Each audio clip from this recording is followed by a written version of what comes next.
प्रभु रामलला की उस मूर्ति को लेकर जाया जाएगा मंदिर के भीतर, जिस मूर्ति की प्राण प्रतिष्ठा होनी है, जिसको लेकर इतना हर्ष उल्लास है, उसकी जिस ट्रक में रखी जाएगी या रखी गई है, जो जानकारी अभी मिल रही है वो हम आपको दिखाने की कोशिश करेंगे। आपको बता दें कि ये विवेक सृष्टि एक संस्थान है, योगा सेंटर है, जहां पर वो ट्रक रखा गया है। उसकी तस्वीर इस वक्त विजय उमेश आपको दिखाएंगे। यहां से आप साफ तौर पर देख सकते हैं कि यही वो ट्रक है जो तस्वीरों में आप देख रहे हैं, और माना जा रहा है कि इसी के भीतर रामलला की मूर्ति को कल रात में रखा जा चुका है और कुछ ही समय के बाद में यहां से इस ट्रक को लेकर जाया जाएगा। नगर भ्रमण का पहले तैयारी थी, लेकिन नगर भ्रमण नहीं करवाया जाएगा सुरक्षा के लिहाज से, लिहाजा यहां से सीधा मूर्ति को लेकर जाया जाएगा। पूरी तरीके से ये ट्रक आप देख पाएंगे कि पैक्ड नजर आ रहा है और सुरक्षा व्यवस्था भी यहां पर बढ़ा दी गई है। सुरक्षा के कड़े और पुख्ता इंतजाम यहां पर किए गए हैं और कुछ समय के बाद में 1:30 बजे चूंकि पूजन विधि की शुरुआत होनी है और उसके बाद में ट्रक को निकाला जाएगा और सीधे मंदिर परिसर में लेके जाया जाएगा। मंदिर परिसर का भ्रमण कराया जाएगा, उसके बाद आगे की जो विधि है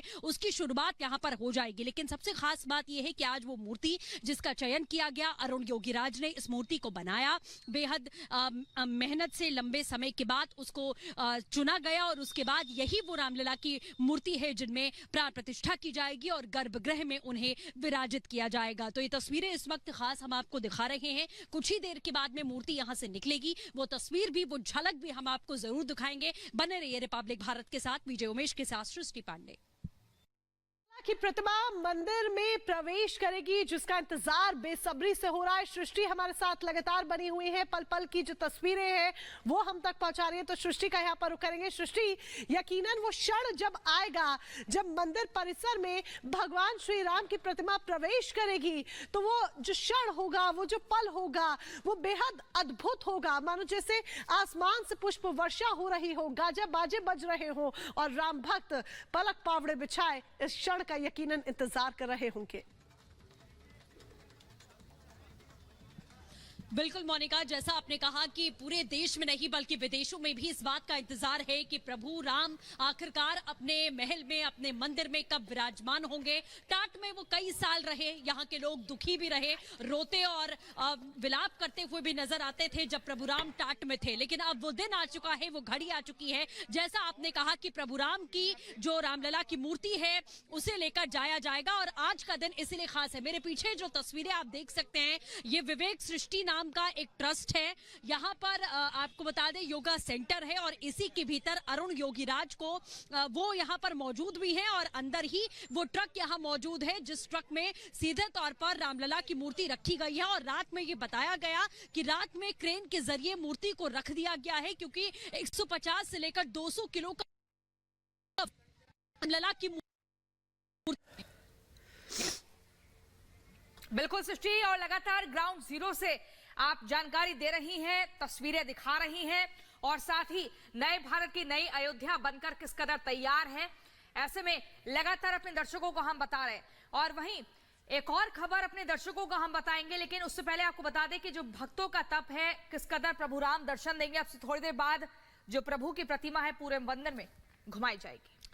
और बिल्कुल प्रियंका, जिस तरीके से आप वर्णन कर रही हैं कि प्रभु श्री राम की प्रतिमा मंदिर परिसर में प्रवेश करेगी, तो इसका इंतजार बेसब्री से हो रहा है। तो दूसरी तरफ ये इंतजार बहुत भव्य और दिव्य है, क्योंकि जिस तरीके से राम भक्त अयोध्या पहुंच रहे हैं और अयोध्या नगरी में भ्रमण करते हुए, यात्राएं निकालते हुए नजर आ रहे हैं, ऐसे में उनका स्वागत रंगोली के माध्यम से जगह जगह पर किया जा रहा है। गाजे बाजे बज रहे हैं, तस्वीरें आपके सामने है।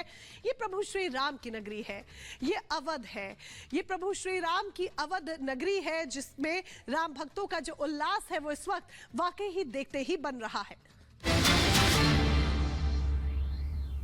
शांतनु ठाकुर जी,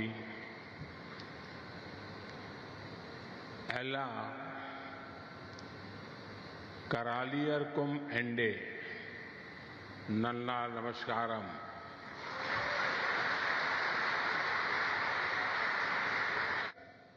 उससे जुड़े जो नियम थे उसमें किए गए रिफॉर्म्स की वजह से पिछले 10 साल में इंडियन सीफेयरर्स की संख्या में 140% की वृद्धि हुई है। देश के भीतर वाटरवे के उपयोग से अब पैसेंजर और कार्गो ट्रांसपोर्ट में नई तेजी आई है।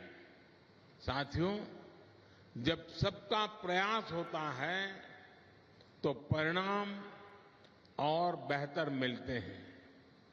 बीते 10 वर्षों में हमारे पोर्ट्स ने डबल डिजिट एनुअल ग्रोथ हासिल की है। 10 वर्ष पहले तक हमारे पोर्ट्स पर शिप्स को लंबा इंतजार करना पड़ता था। उनको अनलोड करने में बहुत टाइम लगता था।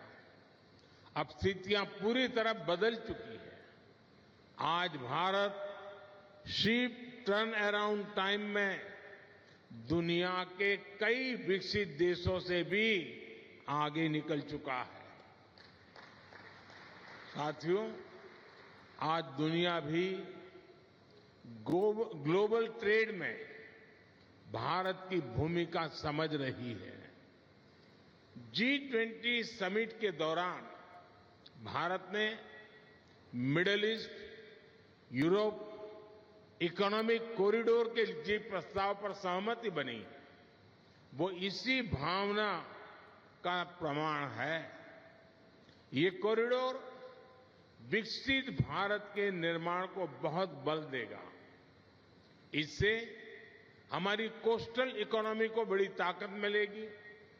हाल ही में मैरीटाइम अमृत काल विजन भी लॉन्च किया गया है। विकसित भारत के लिए हम अपनी समुद्री ताकत को कैसे सशक्त करेंगे, इसमें इस लक्ष्य का रोड मैप है। भारत को दुनिया की एक बड़ी मैरीटाइम पावर बनाने के लिए हम मेगा पोर्ट्स, शिप बिल्डिंग और शिप रिपेयर क्लस्टर जैसे इंफ्रास्ट्रक्चर बनाने पर जोर दे रहे हैं। साथियों, केरला में आज जिन 3 प्रोजेक्ट्स का लोकार्पण हुआ है, उनसे मैरीटाइम सेक्टर में इस क्षेत्र की हिस्सेदारी और बढ़ेगी। नया ड्राई डॉक भारत का नेशनल प्राइड है। इसके बनने से यहां बड़े जहाज, बड़े वेसल तो आ ही सकते हैं, साथ ही यहां शिप बिल्डिंग और शिप रिपेयर का काम भी संभव होगा। इससे भारत की विदेशों पर निर्भरता कम होगी और जो पैसा हम विदेश भेजते थे, वो देश में ही लगेगा। इसके साथ यहां ship building, ship repair sector में नई स्किल्स पैदा होगी। साथियों, आज इंटरनेशनल शिप रिपेयर फैसिलिटी का भी लोकार्पण हुआ है।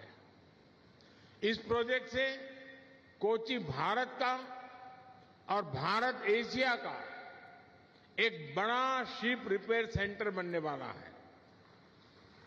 हमने देखा है कि आईएनएस विक्रांत के निर्माण के दौरान